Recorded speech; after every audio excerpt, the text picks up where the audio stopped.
S'agissant de la Libye, vous dites que l'on nous accuse d'avoir des relations étroites avec la Libye. C'est quand même curieux. Même à une certaine époque, c'est quand même curieux. Voilà un État souverain qui établit des relations avec un autre État souverain, qui les veut étroites, qui réussit à les avoir étroites, et on l'accuse. Pendant que d'autres ont des relations tout aussi étroites avec ce même État souverain, sans être accusés. L'on veut nous faire croire que nous avons là une maladie honteuse, une maladie à cacher. Alors, qui trompe qui? Dans les relations avec la Libye, faut-il encore que nous le répétions ici, il y a 3 catégories de pays. 3 catégories. Première catégorie, je dirais même de dirigeants. Première catégorie, ceux qui n'osent pas avoir de relations avec Kadhafi, qui se refusent à avoir des relations avec lui, parce que il leur a toujours été dit que la Libye est porteuse de déstabilisation. La Libye du colonel Kadhafi est un danger. Il faut s'en garder comme de la peste. Et effectivement, ces dirigeants-là s'abstiennent pour ne pas avoir des relations avec la Libye du colonel Kadhafi. Deuxième catégorie de dirigeants, ceux-là qui ont des relations avec la Libye du colonel Kadhafi, mais les entretiennent de manière discrète et très bien camouflée. Ce sont ceux que l'on rencontre par émissaires interposés dans les coulisses et les couloirs de Benghazi ou de Tripoli,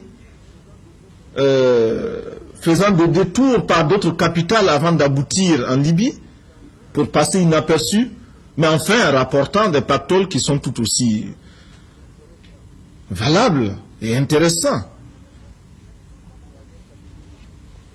Troisième catégorie, ce sont ceux qui entretiennent des relations avec la Libye du colonel Kadhafi, qui le proclament. Lord Volta fait partie de cette catégorie-là. Nous avons des relations avec le colonel Kadhafi, nous avons des relations avec la Libye, nous le disons tout haut. Mais nous le disons de manière responsable. Et notre peuple en est informé.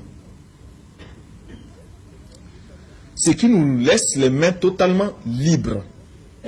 Le jour où nous estimerons que nos intérêts ne se trouvent, nous n'avons plus intérêt à avoir même un semblant de relation avec le colonel Kadhafi, eh bien, nous romprons. Par contre, ceux de la deuxième catégorie, qui bien souvent ont quelques drames de conscience vis-à-vis de leur opinion, ceux-là sont bien embarrassés et savent très bien que la menace pèse sur eux comme une épée de Damoclès. Et chaque fois qu'ils ont voulu dénoncer très haut la Libye, on a menacé de révéler 1/10 des contrats qu'ils passent avec la Libye pétrolière. Et ils se sont toujours tus. Qui est pion? Qui est le pion? Est-ce nous, Lord Volta, qui pouvons dire aujourd'hui au colonel Kadhafi ce que nous pensons, ce que nous voulons et ce que nous ne voulons pas? Parce que tout ce que nous faisons est fait au grand jour? Ou bien ceux-là qui prennent des masques et changent d'avion pour se retrouver à Benghazi, en priant les Libyens de ne surtout pas souffler un mot de ce qu'ils font, parce que les sondages d'opinion, par ailleurs, dans certains pays, ça fait mal, ça fait très mal. Qui est le pion? Voyez-vous, il n'y a pas de raison de nous accuser, nous, d'avoir ces relations, nous n'en avons pas honte.